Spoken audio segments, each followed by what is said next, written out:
Okay, hi everyone. So this is our week number 11. That is the penultimate week of our course on probability and statistics. So we had already covered probability part till week 8. And then we saw some introductory concepts of statistics. And today it's going to be all about hypothesis testing. So hypothesis testing, as we know, that it has to be a very, very important topic from the point of view of science, especially the empirical science. Initially, when we started thinking about things, we were looking at it qualitatively. For example, how stars move, that sun rises in the east, etc. But as time progressed, we developed more and more tools, and we sort of expanded our senses, the thing from which we are getting inputs. For example, Galileo discovered telescope, and that led to data taking in a very quantitative fashion. And so after that, it became important that whenever we have some conjectures, some hypothesis, we test that hypothesis not just from the just the outcomes, but by analyzing the data quantitatively. And that is where the hypothesis testing comes into place. This whole philosophy that science has taken nowadays, I mean, in the past 200 years or so, that is called empiricism. If you do not have experimental evidence of anything, then you do not take it as some scientific truth, right? You wait for the data to come in, and then you test your thesis or hypothesis on that data. So that is called empiricism, and for that, hypothesis. As far as this course goes, we generally constrict ourselves to just the probability distributions, right?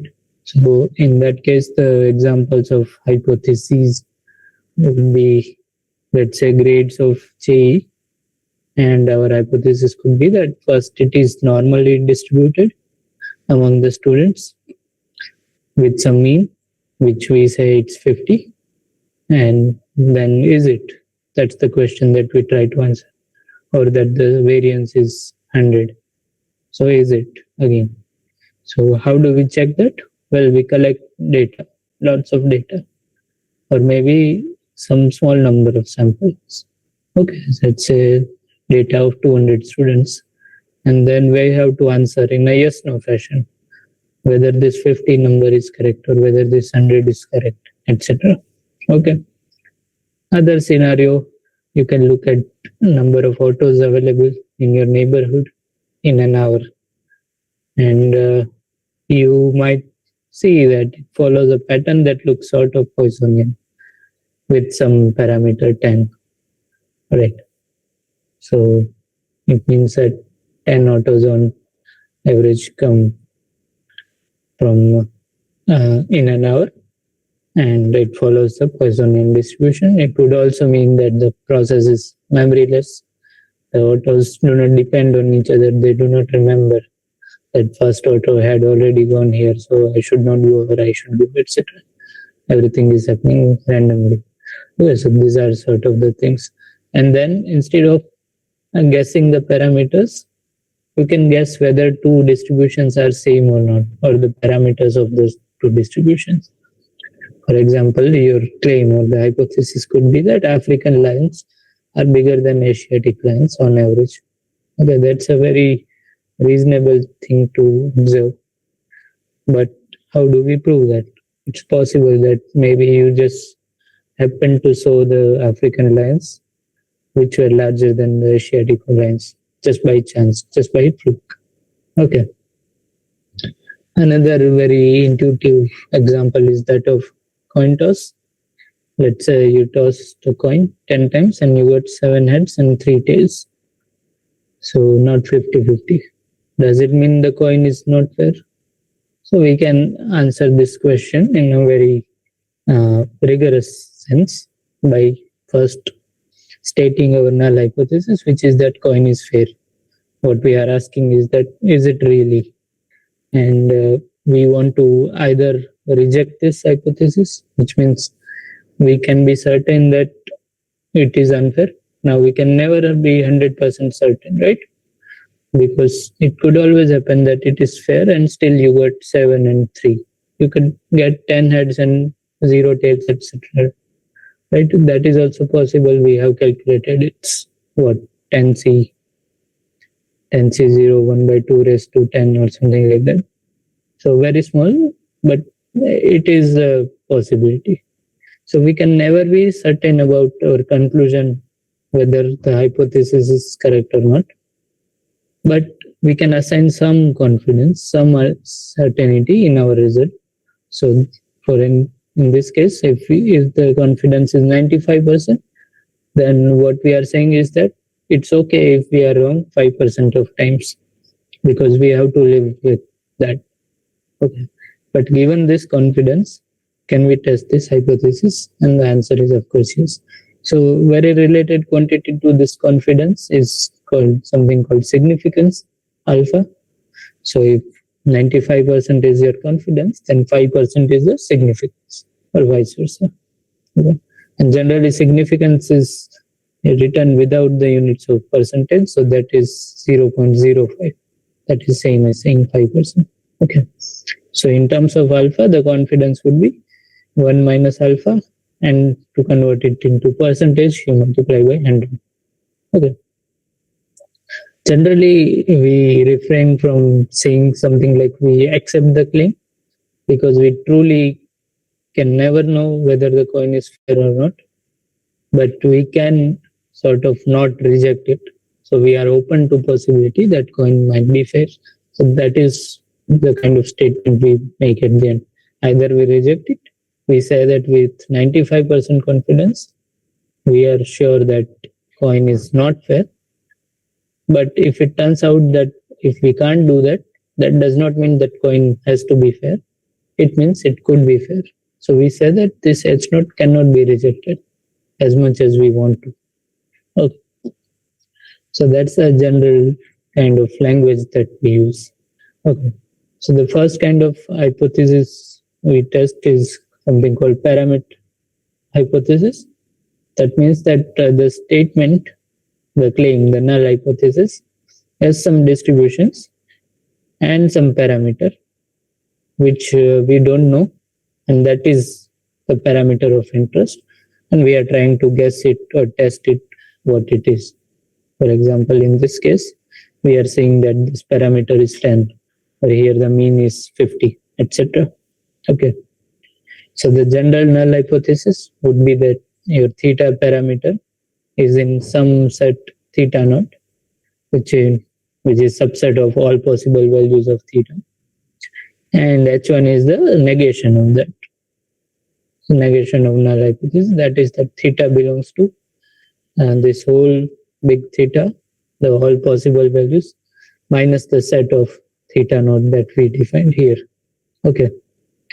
And there is this terminology, if both of them are singleton, meaning that they have just one value, then it's called simple hypothesis, otherwise it's called composite hypothesis. Okay. And the general idea is that once you are clear about what is null hypothesis, you should be able to calculate some quantity, which is called test statistics. So that is the first step, calculate the test statistics. And based on that, find a critical region. And if your test statistic falls in that critical region, then only H0 is rejected. Okay.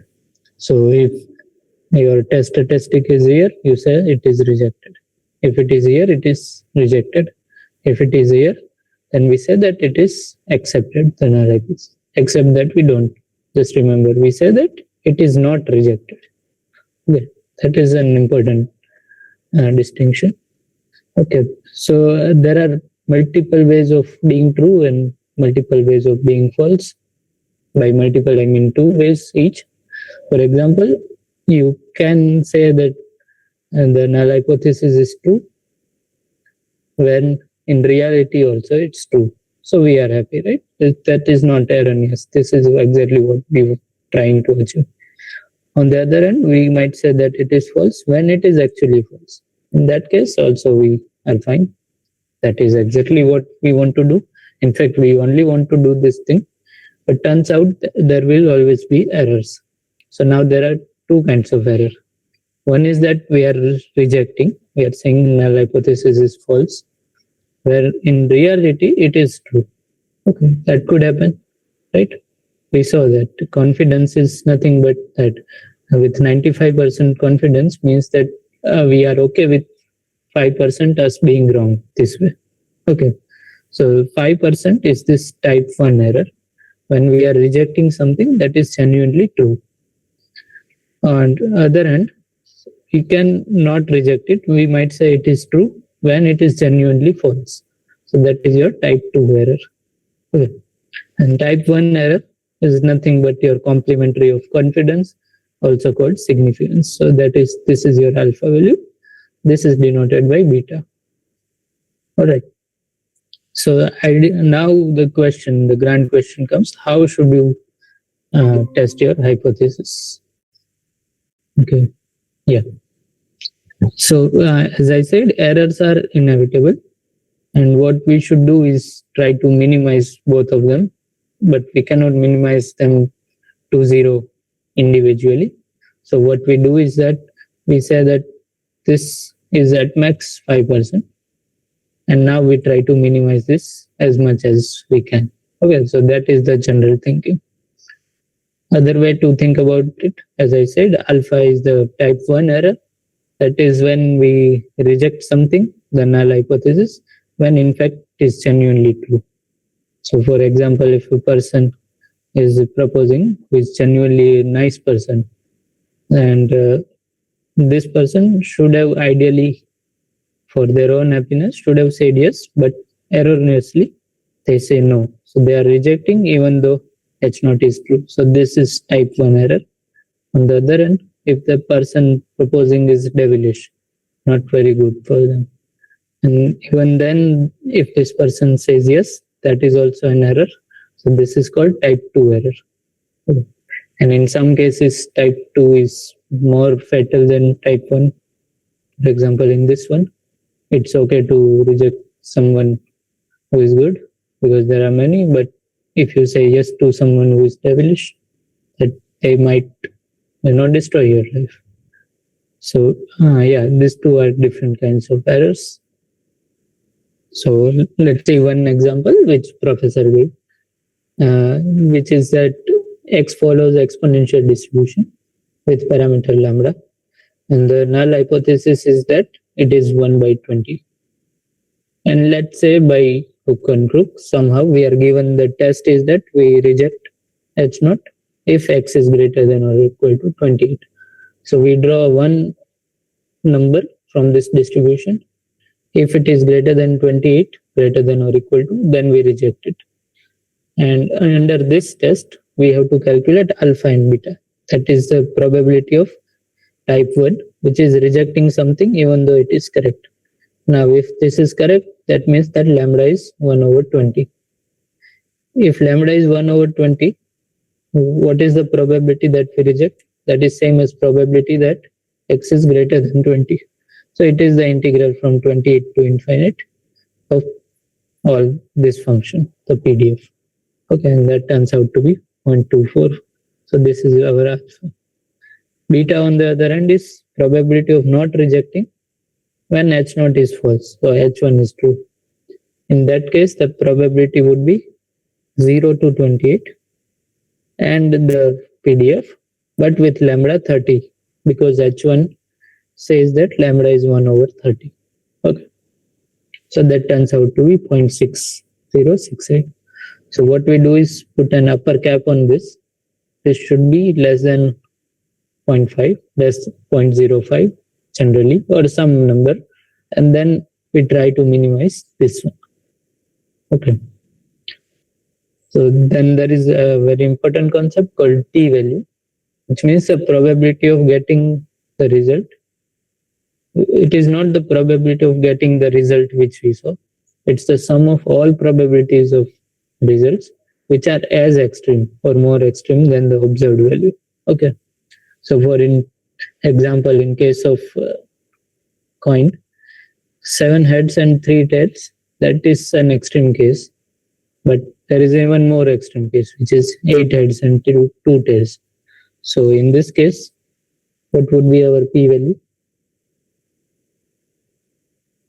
P-value would be probability of 7 heads, 3 tails plus probability of 8 heads and 2 tails, right? Then 9, 1 and 10, 0. Not only that, we know that on the other side, probability of 3 and 7, probability of 2 and 8, these are also as rare or even more rarer or more extreme than this 7, 3, right? So sum of all this 1, 10, that would be your p-value. And if this p-value is less than alpha, then we say that we can reject the null hypothesis. So this is the idea. Now let's look at some of the tests. So first is when variance is known and we are asking whether population mean is something or not. For example, that exam marks is drawn from normal distribution, or it is our hypothesis that they follow normal distribution with some mean, but variance is known for some reason. Then the claim is that this mean is 8 given some data. Okay. Against the claim that it is not 8. And alpha should also be specified in the problem itself. So how confident we want to be? In this case, we want to be 99% confident. And then you draw some data and you found that it is actually 7.8. So the sample mean is 7.8. And the claim is that the population mean is 8. So as you can see, they are pretty close by, and you know that sample mean can never be exactly equal to population mean in continuous case. So it is very much possible that population mean is actually 8. So how do we test this claim? Again, use the test statistic. In this case, it would be x bar minus mu divided by sigma by root n. Why? Because we know that this quantity follows standard normal. So it's always the case that we transform our data to some known distribution. Okay. So in this case, the value turns out to be minus 2.83. All right. So minus 2.83 means somewhere here. Now in standard normal distribution, we find the critical region, which is when your probability of z less than that value is 0.005 or 0.5%. So 0.5% here and 0.5% here. That would make total 1%, right? So if you are in this 1% region, then you can be almost sure that, okay, the null hypothesis should be rejected. And that's why we reject the null hypothesis. Our z0, for example, here is minus 2.83. So it is within this region, the shaded region, which is called the critical region, the reject zone, right? So we reject it. So we say that mu is not actually 8. It has to be different than 8. Even though the sample mean is very close to it, the reason is that we drew 50 data points. And so we just showed that 50 is sufficient for this difference to not be just random, but rather some systematic. Okay. Next, if sigma square, the variance is also unknown, then also we do the similar transformation. So x bar minus mu, but instead of sigma, we use sample standard distribution, that is S divided by root n. And we know from the earlier weeks that this follows T distribution. So again, we look at the T distribution and we find the T alpha by 2, the critical value, beyond which we can reject the null hypothesis. And just to remind ourselves, T distribution looks very similar to normal Gaussian distribution when the degrees of freedom is higher. So typically, this is a rule of thumb. This is not a theorem or anything.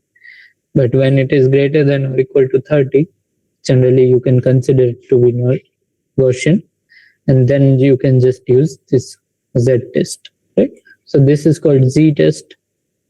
This is called T test, etc. And now the next question is that you want to compare two populations.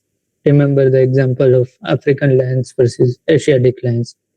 So the null hypothesis would be that the difference between them is some delta value, generally 0, because the claim is that they have same mean. And in that case, the test statistic that we use is again the sample mean. So the difference of sample mean minus delta.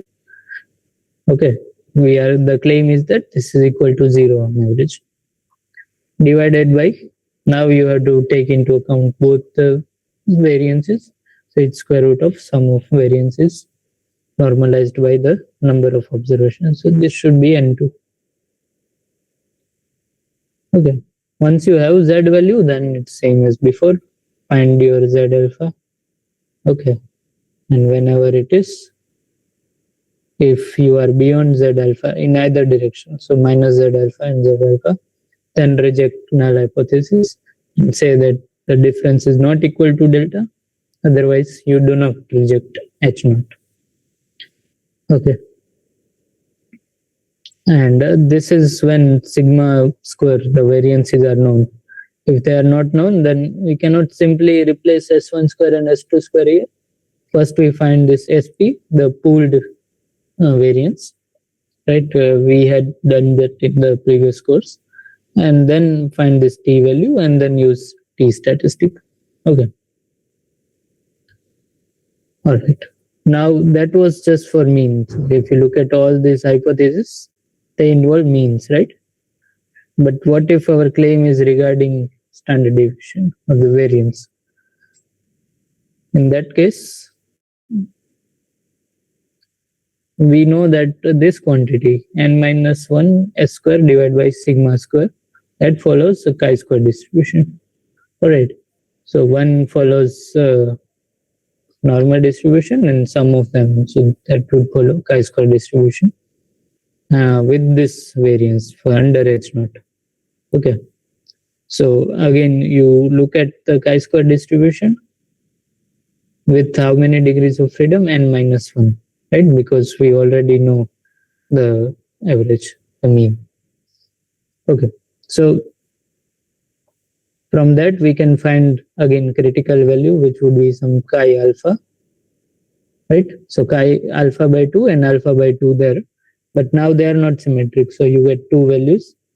And if you are on the left of the left critical value, then also you reject. Or if you are on the right of the right critical value, then also you reject, right? Okay. And if the hypothesis is in terms of difference of variances, just like difference of mean, if the hypothesis in particular is that both of them have the same variance, then we can use the F distribution, because we know that this quantity follows F distribution. And under H naught, these two are equal. So F value, the realization of that value would become Sx square by Sy square. Okay. Next topic is goodness of fit, which is kind of self-explanatory. You have some data coming from some experiments, and then your hypothesis is that this data is coming from this distribution. So this is the best fit, right? But is it really? So how to answer that? For that, again, we have to calculate the test statistic. In this case, it is denoted by d square, and it is precisely this quantity, OI, which is the observed data, ith data, minus EI, which is the expected data in theory under this hypothesis, and divided by EI. And as it turns out, this will follow chi-square distribution with k minus 1 degrees of freedom. All right. So That is when you want to fit a curve or fit a distribution. All right. Finally, when we want to test the contingency, which means the dependence on that. For example, it's a very reasonable question to ask. Does the strength of rupees, which is falling nowadays, depend on employment rate? How many people are employed or not? So the another word for dependency is that it is contingent on something, right? Like when we are young, we are contingent on our parents, etc. So H not null hypothesis would be that they are independent, do not depend on each other. So H1 naturally is the negation of that. They depend on each other in some ways. And the way you do it is by first plotting this contingency table, which tells you how often one here and one here comes. That's the number of times one and one come, right? The number of times one and two come. So that would be this, right? So this is like frequency, okay, or histogram, but in 2D. So Eij, the expected value of ijth entry, that would be, if they were indeed independent, would be given by the Ri times Cj divided by n, where n is the total number of elements. So this is where independence comes, right? I times j, there are no cross terms. Okay. For example, you can have multiple treatments, say giving medicine A to a COVID patient, or medicine B, or controlled, so give nothing. And there is also one more important thing, which is called placebo. In case you don't know, this is always given when you are testing for a new medicine. Placebo is when you tell people that they are given medicines, even though they are not given the medicines. It's just water or something. Okay. Because you want to ensure that the medicine is not having just the psychological effect, which it generally does. Okay. So now for each medicine, we can look at how many patients actually improved their health, then how many had no effect, how many had a very detrimental effect or even died, etc. Right? So that would be your table. Then we compute this quantity, which is again same thing as previous one, the entry minus the expected value of that entry under the assumption that they are independent, divided by this same quantity, and this would follow chi-square distribution. So this would be our test statistic, and then compare it with the critical value in the chi-square distribution, and that would tell you whether to reject hypothesis or not. Okay. For example, this example was given in the class. You have people, some female and some male, that are in the university. So these students have different majors. Some have natural sciences, math, physics, chemistry, etc. Some go for social sciences and some go for humanities. Okay. And this is the data. 10 females go for natural sciences, whereas 14 and 10 go for social sciences and humanities. Whereas in case of male, most prefer natural sciences and fewer people prefer social sciences and humanities. So you might think that, yeah, males prefer natural sciences more than females prefer natural sciences. Even if you look at just the natural sciences data, you see that they are 50-50. But this 10 are out of 34, whereas this 11 are out of 23. Okay. So this is just 33% of females, whereas this is 50% of males. So you might want to hypothesize that males have more preference towards this natural sciences. In other words, the major a person takes is contingent on their gender. Now, is it really true or not? For that, we do the same thing, this theory, calculate this value of statistics. It turns out in this case it is 2.229, whereas the critical value is 5.99. Okay, which means that we are not beyond the critical value, so we cannot reject the hypothesis. So it would be unfair to conclude that gender and measures are dependent on each other. It could be just by probability, just by fluke. Okay. Now, there is finally a test regarding proportions, where the statement would be that some p fraction of people or population follow something. So p will be our binomial parameter, and the calculation would be generally through z statistic, because we know that binomial is nothing but Gaussian when you have enough number of samples. So in that case, we say that our x bar minus np, this is the mean, right, of the binomial distribution, divided by sigma by n. That would turn out to be np divided by 1 minus p. And that would be our z statistics. So compare it with z alpha. And again, same thing. If it is in the critical region, then we reject. Otherwise, we don't know. Okay. So we saw some examples. And finally, there was this thing called analysis of variance, or ANOVA, which is very popular nowadays, by the way. And the idea is that we test the equality of two or more population means, which is what we were doing earlier, but we analyze the variances. Yeah, so this is why it's called analysis of variance. So the hypothesis is of this form that you have samples from k groups, and each group has n number of samples. And the hypothesis is that for each group, the mean is same, mu1 equal to mu2 up to mu k, where k is the number of groups. Okay.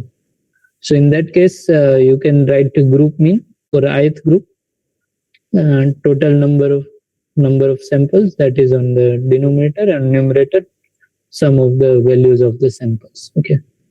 Or you could also calculate the grand mean of all these groups, etc. Right? So that would be 1 over n, sum over all the elements. Okay. And then again, we calculate the expected value.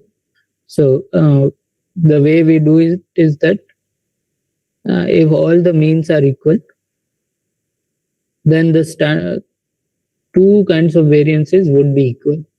So these two are, first is SSB, that is the between the groups. So I is equal to 1 to k xi bar, which is the sample mean of the ith group, minus the grand mean. So that would be the between one. Similarly, you can have within groups and total. Okay. So between would be between sample mean and the grand mean. Similarly, total is between each entry and the grand mean, and within is within the group. So the group mean divided by each entry. Okay. And then we calculate something called MSB, MS between, mean square between. That is nothing but SSB normalized by degree of freedom in E. Similarly, calculate MSW, which is SSW divided by degree of freedom in W within group. And the test statistic is now the ratio of these two quantities, and that should follow the F statistic. So again, the criterion remains same. If F naught, this value, turns out to be greater than this critical value, then you say that H naught is rejected. Okay. So that was the crux of this week. If you have any questions, then please ask. Otherwise, let's move to assignments.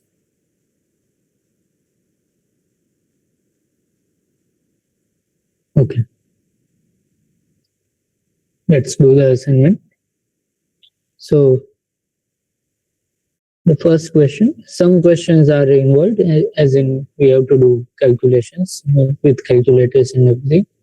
So this is one such example.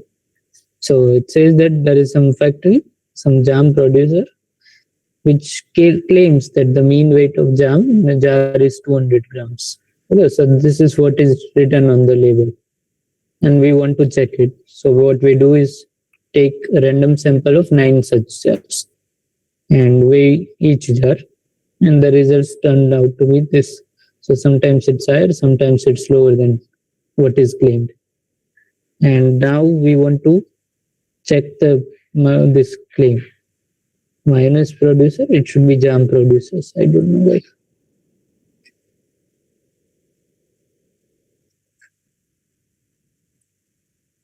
Okay, it does not matter really. But we are assuming that it is normally distributed and we are working at 5% level of significance. Okay, so that means the claim is that the weight follows normal with 200 grams mean. All right. And the standard deviation is not known. Okay, not known. And it is given, this has to be specified that alpha is 0.05. Okay, that means 5% significance. That means 95% confidence. Okay, so how do we calculate this? We calculate the test statistics, which in this case, it is x bar minus mu, this mu, divided by, we don't have a standard deviation, sorry, the population standard deviation. So we calculate the sample standard deviation and divide by square root of n. And this we know follows t distribution. Why? Because this standard deviation is not known. If it were known, then we would use z, that is the standard normal. Okay, so let's calculate this. So x bar would be 210 plus 220, sum of all this, divided by n, which is 9. Okay, so that turns out to be, I think, 200.33. Yeah. And similarly, you can calculate S, which is square root of xi minus x bar square divided by n minus 1. Okay. This turns out to be, I think, around 16 or something like that, if I'm not mistaken, which means our t value is x bar 200.33 minus 200 divided by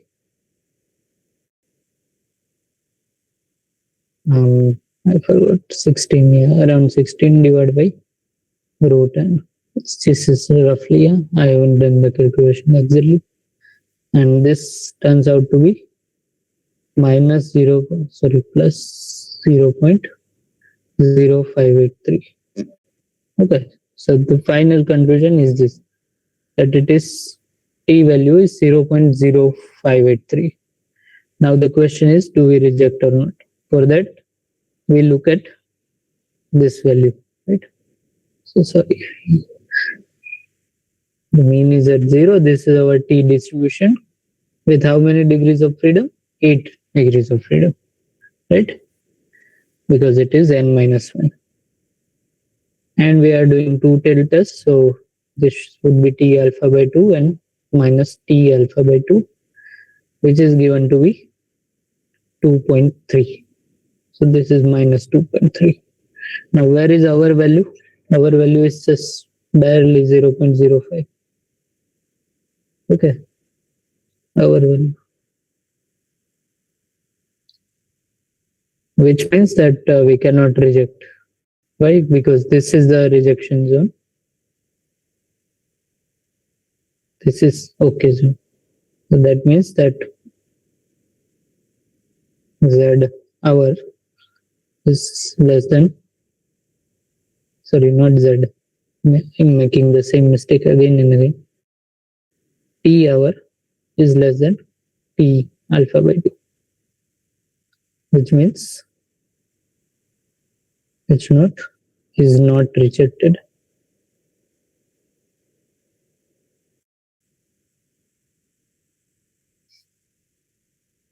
Fail to reject H0. So the correct option is second one.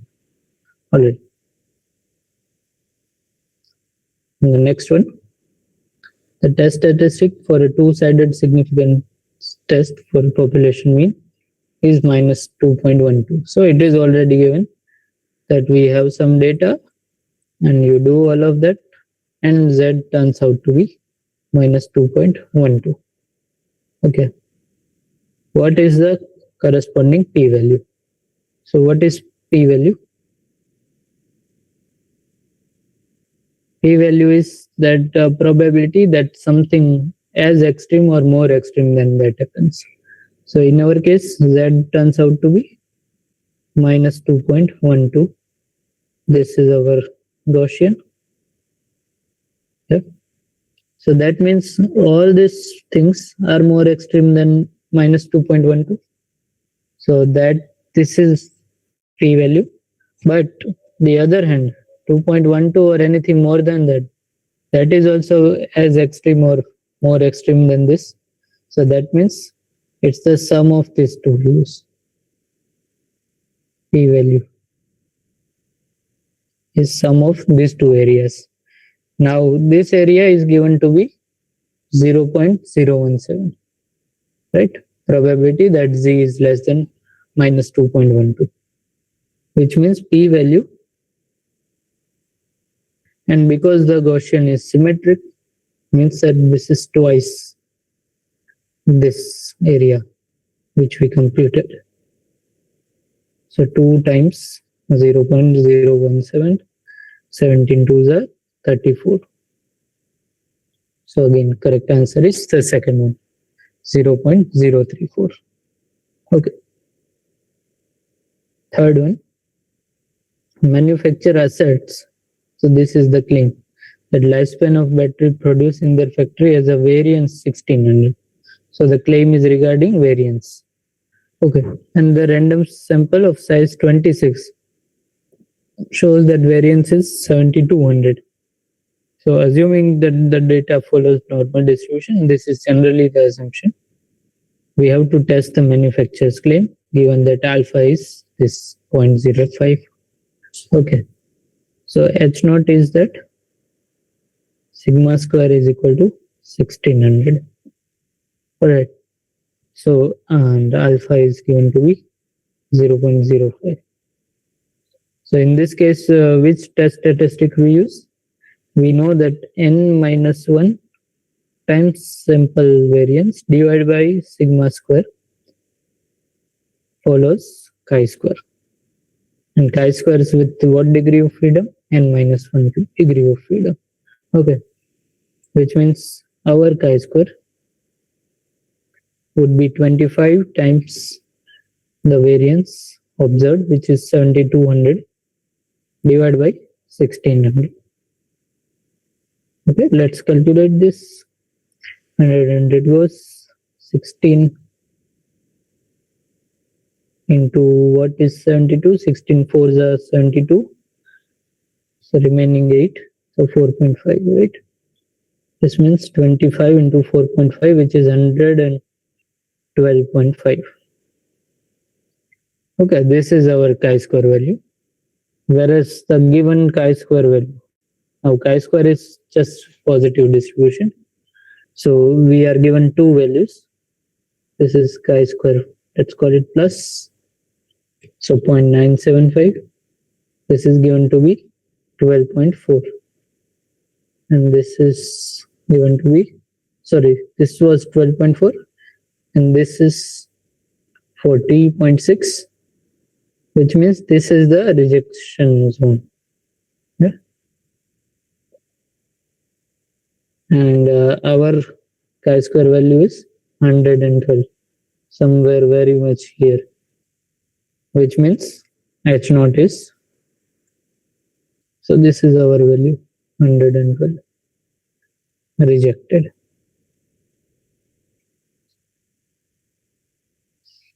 Okay.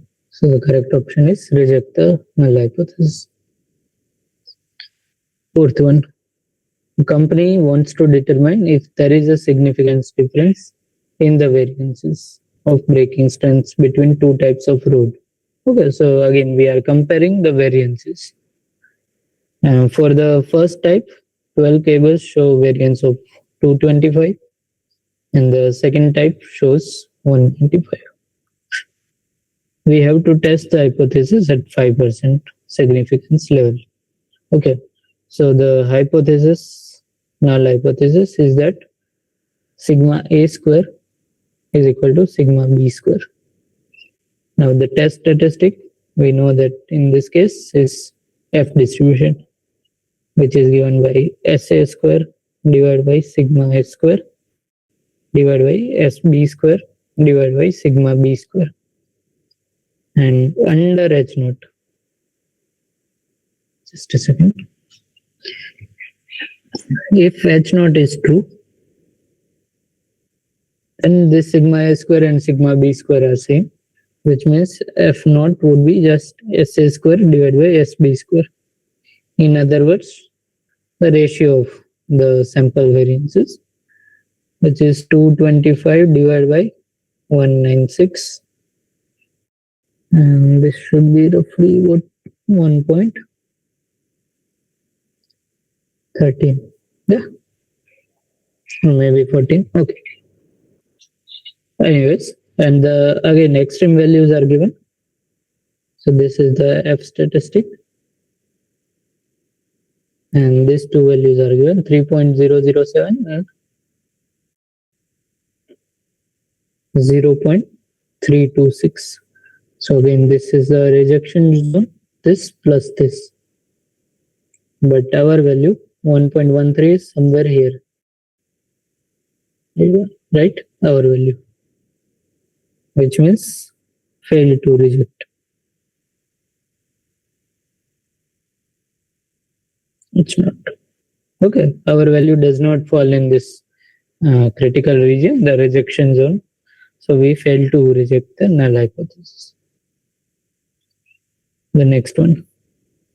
So a random sample of 20 observations is given, and the sample mean is 92.4, and sample standard deviation is 25.8. And what is the value of standard error of X bar? So standard error is defined as simply S divided by root n.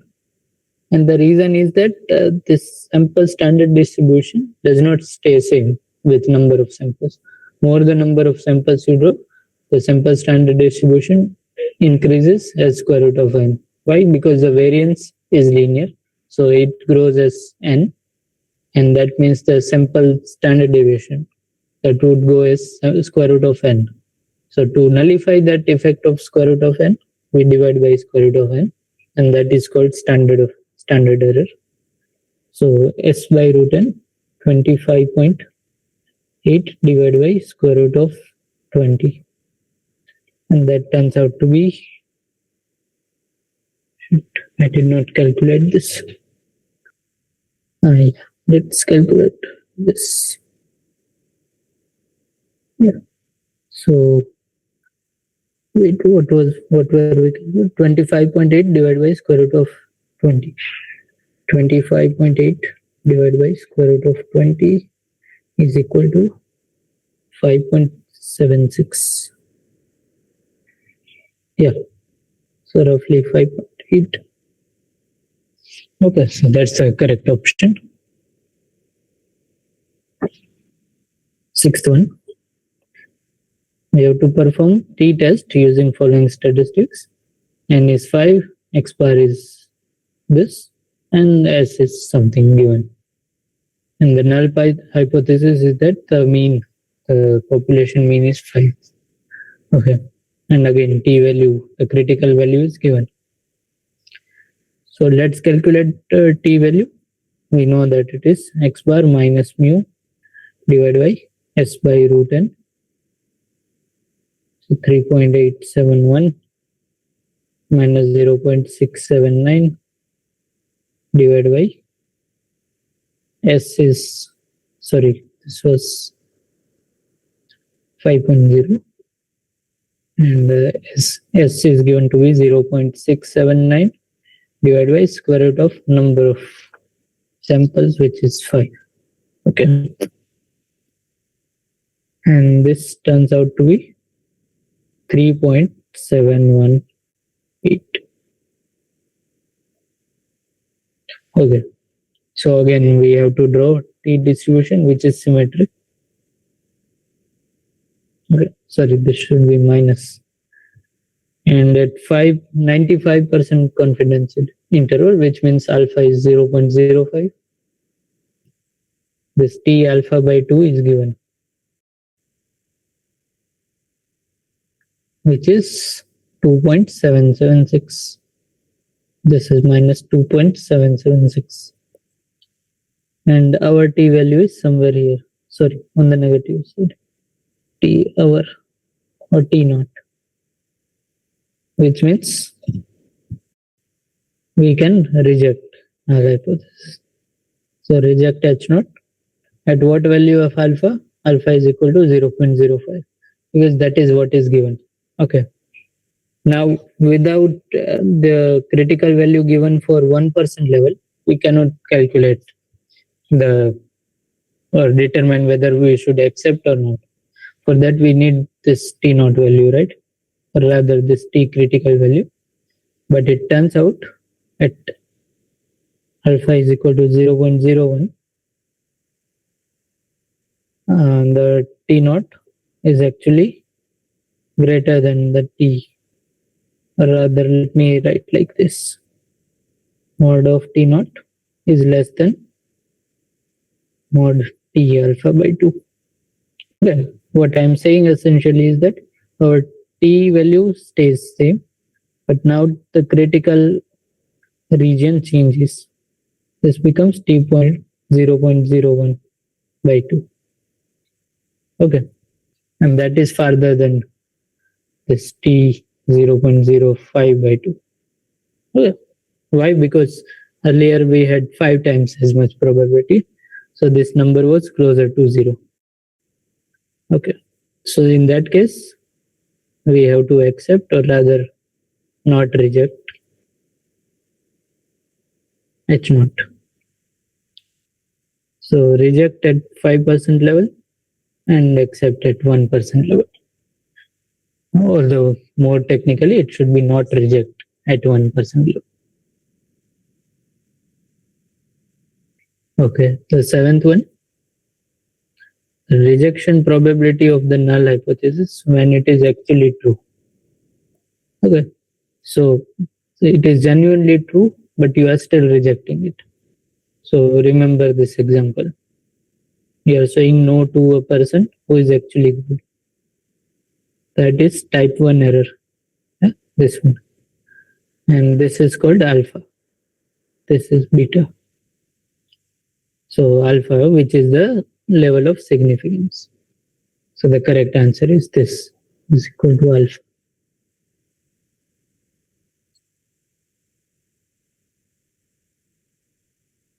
Okay, the next one.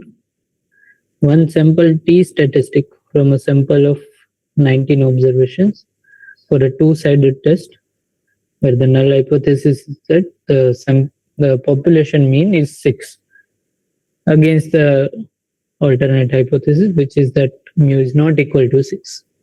And that value, the value of T statistic is 1.93. And we have to tell whether we would reject or not reject this claim, the H naught. Okay. And ideally, it should be provided the critical value of that, but it is not given. But yeah, we basically need that. So we need T alpha by 2.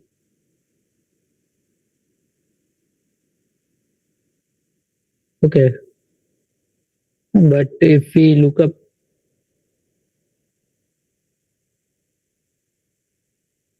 the tables,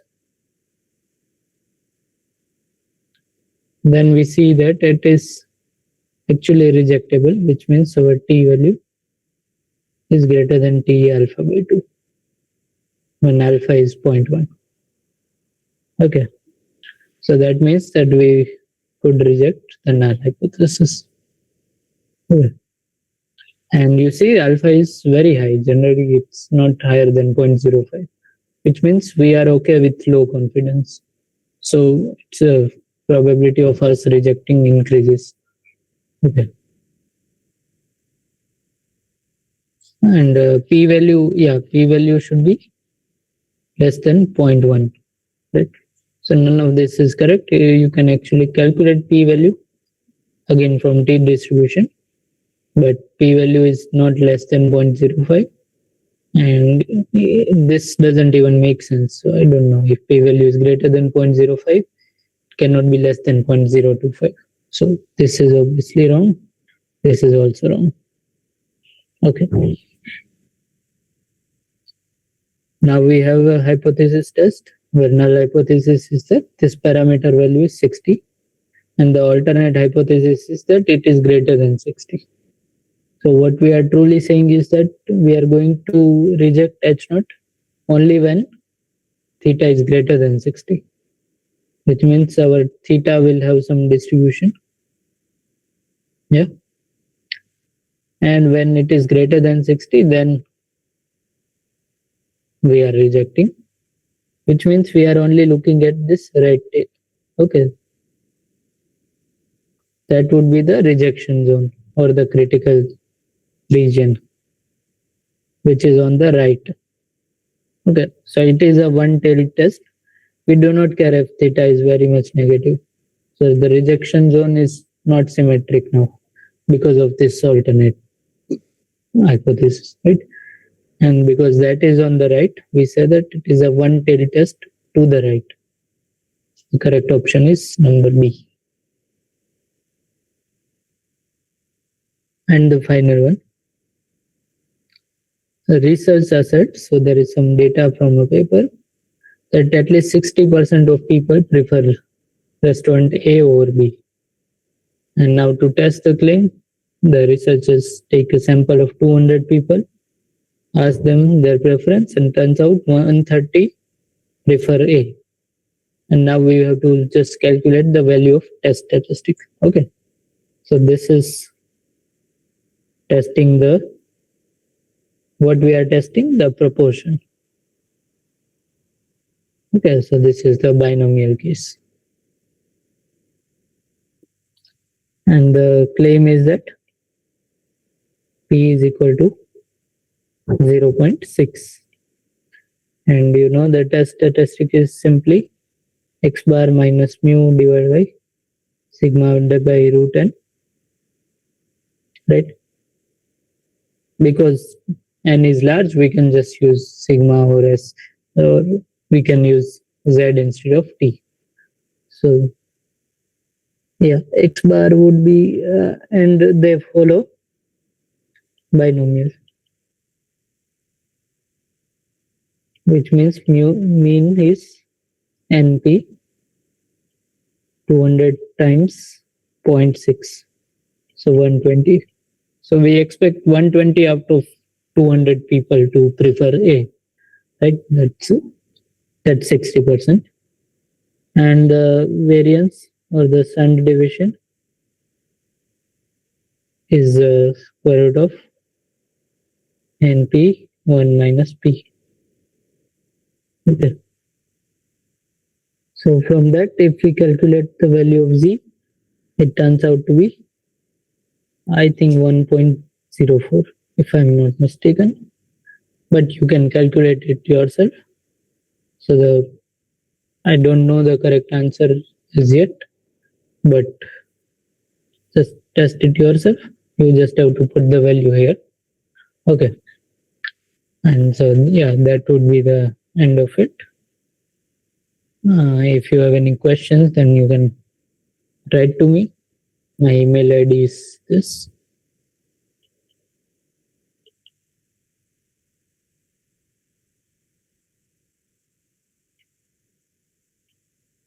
Or iitb.sc.in.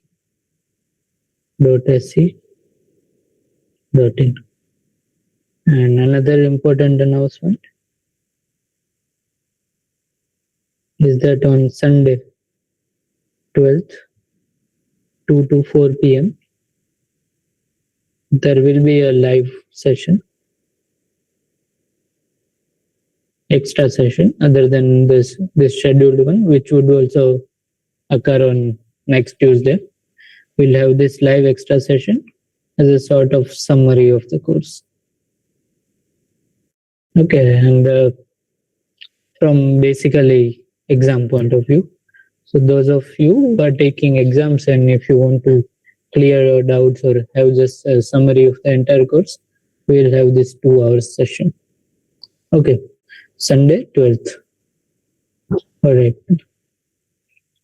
Bye bye everyone. We'll meet next week. Sunday that is.